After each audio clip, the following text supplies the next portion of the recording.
Friends, இப்போ நம்ம என்ன செய்ய போகிறோம்னா முருங்கைக்காய் கூட்டு எப்படி செய்கிறதுங்கிறத பார்க்க போகிறோம்.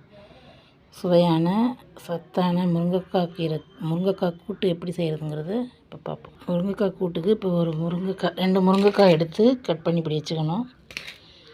அதுக்கு தக்காளி, வெங்காயம், பட்டை மிளகாய், கருவேப்பிலை, தேங்காய்.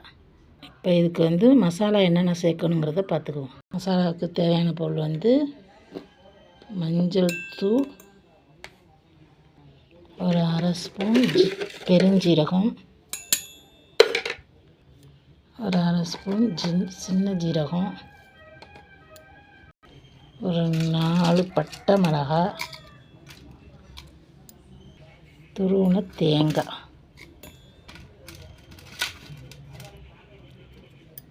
இதெல்லாம் போட்டாச்சு. இனிமேல் இதில் கொஞ்சம் தண்ணி ஊற்றி நல்லா அரைச்சி எடுத்துக்கணும்.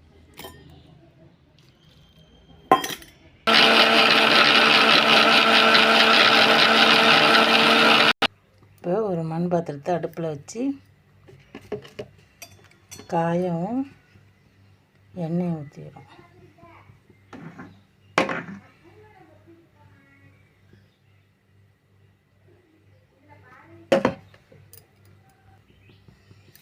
எண்ணெய் காயவும் கொஞ்சம் கடுகு போட்டு பொரிய வைக்கணும். கடுகு நல்லா பொரிஞ்சு வரணும். பொரிஞ்சு வைக்கணும், வெயிட் பண்ணணும். கடுகு நல்லா பொரிஞ்சு வந்துட்டு இப்போ 4 சின்ன வெங்காயத்தை கட் பண்ணி சேர்க்கலாம்.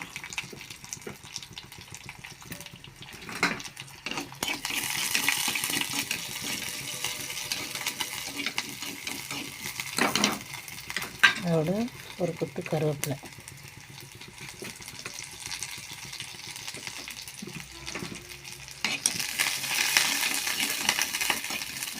நல்லா அது வதங்கணும்.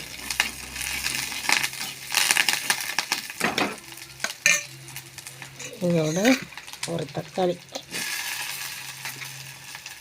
அரைச்சி வச்ச தக்காளி, இதையும் நல்லா போட்டு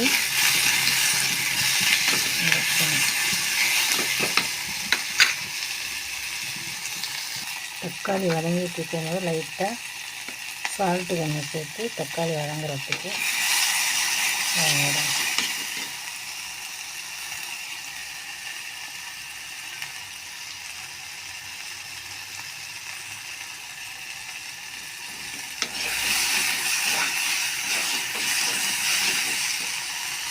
தக்காளி நல்லா வதங்கிடுச்சு. தக்காளி வதங்கவும் இதோட முருங்கைக்காயை கொஞ்சம் வேக வச்சு எடுத்து வச்சுக்கணும். உப்பு போட்டு வேக வச்சுக்கணும். முருங்கைக்காய் சேர்த்தாச்சு. முருங்கைக்காய் லைட்டாக வதங்க விட்டு ஒரு 10 நிமிஷம் ஒரு மூடியை போட்டு மூடி வைக்கணும். இப்போ நல்லா வதங்கிடுச்சு. இப்போ நம்ம அரைச்சி வச்ச மசாலாவை அதில் சேர்த்து விட்டு நல்லா கிளறிக்கணும். கிளறி ஒரு 10 நிமிஷம் மூடி நல்லா அந்த மசாலா வாடை போகிற வரைக்கும் கொதிக்க விடணும்.